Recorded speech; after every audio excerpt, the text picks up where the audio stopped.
Bismillahirrahmanirrahim. Assalamualaikum warahmatullahi wabarakatuh.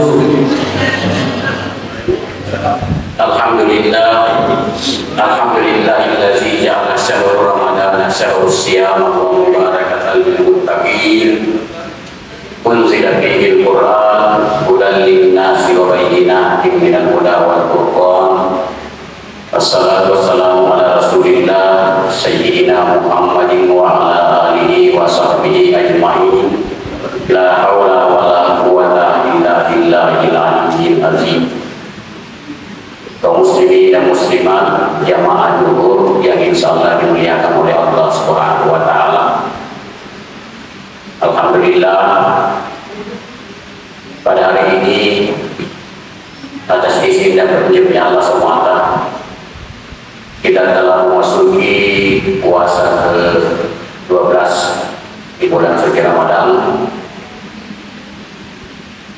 Tentunya harapan kita mudah-mudahan seluruh amalia-amalia Ramadan yang telah kita laksanakan, baik yang telah kita laksanakan maupun yang sementara kita laksanakan maupun yang akan kita laksanakan, baik itu yang kita laksanakan secara sendiri-sendiri di ruangan atau di rumah, maupun yang kita laksanakan secara berjamaah di masjid kita, baik itu yang kita laksanakan di siang hari maupun di malam hari, baik itu yang sifatnya wajib fardu maupun sunnah, insyaallah semuanya senantiasa diijabah, diterima dan dilipat gandakan kebaikan pahalanya di sisi Allah Subhanahu wa taala.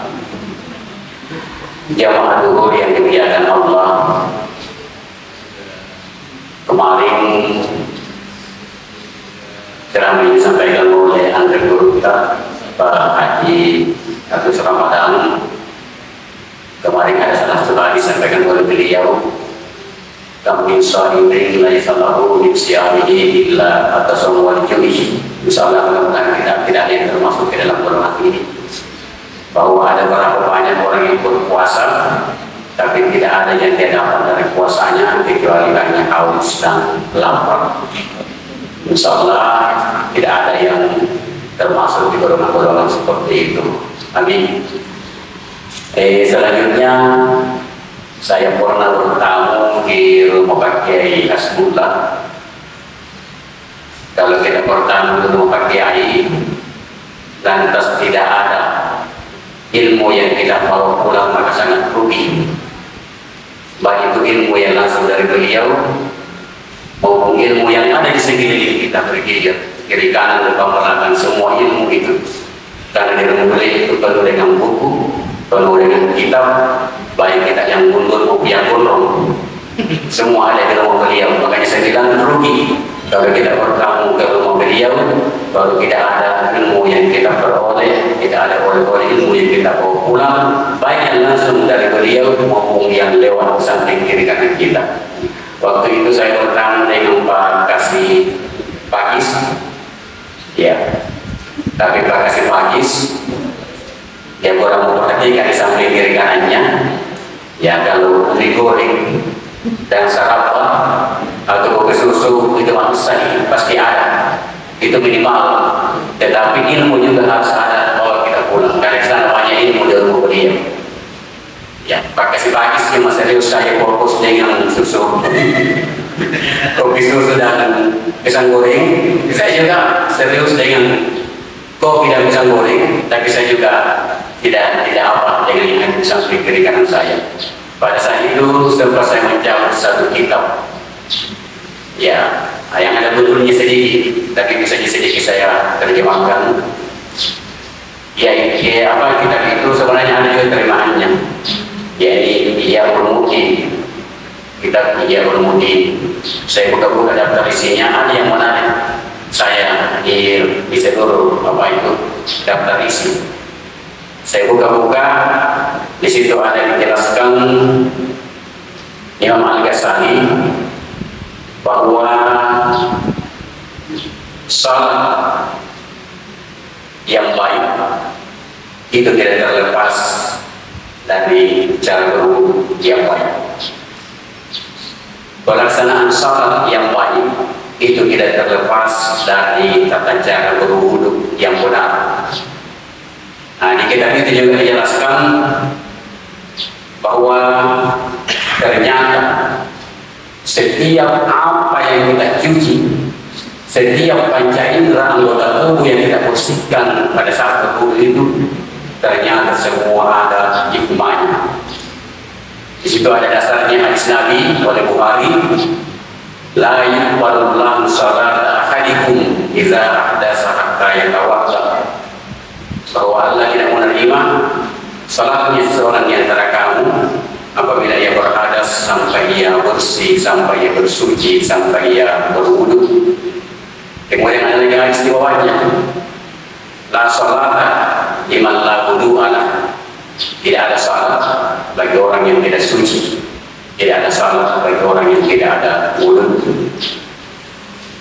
Kaum muslimin dan muslimat yang ma'luhun yang dimuliakan, ternyata salah satu hikmah wudu, salah satu hikmah kenapa dalam berwudu itu kita dianjurkan untuk mencuci seluruh anggota tubuh, mulai dari cuci tangan, kemudian disunahkan berkumur, kemudian menyapu muka, mengusap kepala, mencuci kedua telinga, mencuci kedua kaki, dan ditutup dengan doa. Ternyata semua cucian-cucian itu bukan hanya sekedar dicuci, tapi ada hikmah yang luar biasa. Kata Imam Al-Ghazali dalam kitab Ihya Ulumuddin bahwa hakikatnya semua anggota tubuh yang kita cuci pada saat berwudu, semua anggota tubuh yang dicuci oleh air wudu, hakikatnya itu adalah membersihkan dosa-dosa kecil yang pernah dilakukan oleh anggota tubuh tersebut. Dan secara logika, kenapa cuci tangan, kenapa berkumur, kenapa usap kepala, kenapa tidak sekalian satu kali saja sudah apa semua? Tapi ternyata di balik semua pencucian itu ada hikmah-hikmahnya. Sehingga Imam Al-Ghazali dalam kitab Ihya Ulumuddin memperingatkan bahwa kalau berwudulah dengan baik. Kalau berwudulah dengan tata cara yang baik, jangan berwudu dan jangan asal berwudu. Karena salah satu penentu bagusnya, sahnya, dan khususnya kita punya syarat sebenarnya itu juga berangkat dari tata cara berwudu yang benar, tata cara berwudu yang baik. Pertama, bahwa pada saat kita mencuci tangan, ternyata hikmahnya bahwa salah satu pintu masuknya dosa di tubuh kita itu adalah lewat tangan.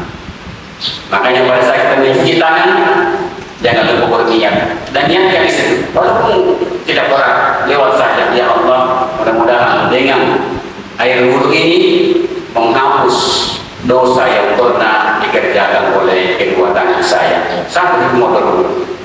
Kemudian pada saat berkumur, kita kembali lagi dan ya Allah, dengan air wudu ini engkau bersihkan, engkau cuci dosa-dosa yang pernah masuk dan keluar lewat mulut saya. Sudah dua dosa kecil lewat anggota tubuh yang dibersihkan oleh air wudu. Kemudian yang ketiga, pada saat kita mau nyapu muka, maka kembali lagi niatkan di situ, ya Allah, mudah-mudahan dosa yang pernah dilihat oleh mata saya, maka dari air wudu ini engkau bersihkan, engkau sucikan ya Allah. Sudah tiga anggota tubuh yang bersih antara tubuh. Mulai yang keempat, pada saat kita mengusap kepala, ya ada dua pendapat, tapi nanti yang jelaskan. Maka di situ lagi kita kembali niatkan ya Allah, dosa-dosa yang pernah melayang-layang di pikiran saya, semua dosa-dosa yang pernah dipikirkan oleh akal otak saya, maka dari air wudu ini engkau juga sucikan, bersihkan ya Allah. Sudah empat. Kemudian yang kelima, pada saat kita menyapu kedua telinga, maka kembali kita berniat ya Allah, dosa-dosa yang pernah di kuping, yang pernah didengar oleh kedua telinga saya, dengan air wudu ini engkau bersihkan ya Allah. Dan yang terakhir adalah pada saat kita mencuci kedua kaki, bukan hanya sekedar mencuci, tapi kita niatkan di situ ya Allah, dosa-dosa yang pernah ditimbulkan, yang pernah diinjak, yang pernah dilangkah oleh kedua kaki saya, maka dengan air wudu ini engkau bersihkan, engkau sucikan ya Allah. Tidak ada anggota tubuh, tidak ada dosa kecil yang tertinggal, yang singgah di anggota tubuh lantaran dibersihkan oleh air wudu. Bapak Ibu dan jamaah luhur yang dimuliakan, siapa yang kita? Siapa yang jamin tangan kita? Siapa yang jamin akal kita? Siapa yang jamin telinga kita? Tapi insya Allah sebentar masuk waktu asar kita terwudhu kembali, maka dosa-dosa kecil yang pernah singgah di anggota tubuh kita, insya Allah berkahnya air wudhu, hikmahnya air wudhu kembali dibersihkan anggota tubuh kita itu dengan air wudhu. Lalu kita tutup air wudhu itu, kita tutup wudhu itu dengan doa, Allahumma ij'alni minat tawwabina waj'alni minal mutatahhirin waj'alni min ibadika sholihin. Dosa luar dalam anggota tubuh insya Allah bersih lantaran berkahnya hikmahnya berwudhu yang setiap kali kita laksanakan, minimal setiap mau melaksanakan salat fardu. Demikian apa yang saya sampaikan, lebih dan kurangnya mohon maaf. Wabillahi taufiq wal hidayah. Assalamualaikum